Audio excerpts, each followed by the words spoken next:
This Garage Files truck looked like the kind of deal everybody wants to find. The photos were clean, the price was low enough to feel urgent, and the seller had the same line every marketplace buyer has heard before. Nothing major, just needed gone.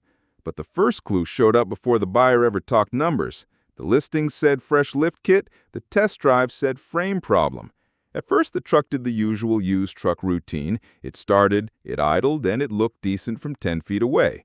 The seller kept pointing out the good stuff: tires, interior, recent parts, and how many people had already messaged about it. That pressure is exactly why buyers miss expensive problems.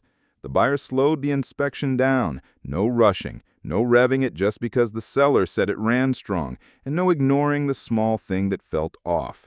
The red flag was the steering wheels sat crooked and the truck dog-tracked down the road. On a cheap truck, one warning sign does not always mean walk away, but it does mean you stop trusting the story and start checking the evidence. That meant looking past the listing photos. It meant checking the dash, the fluids, the body lines, the wiring, and the parts of the truck nobody takes pictures of. Then came the scan. The important part was not just whether a check engine light was on. The real value was in no codes mattered once the body lines and tire wear told the story. That is where the deal changed. The truck was still technically running, the seller could still say it drove, but the risk was no longer hidden. It was sitting right there waiting for the next donor to pay for it.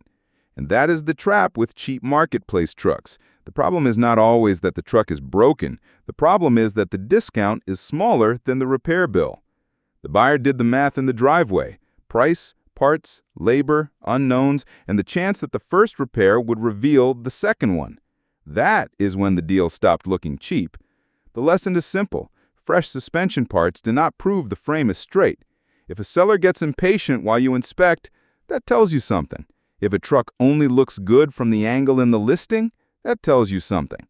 And if one small clue keeps bothering you, do not talk yourself out of checking it. In this case, a cheap lift could not hide an expensive alignment nightmare. So the buyer walked. And sometimes the best truck deal is the one you leave sitting exactly where you found it.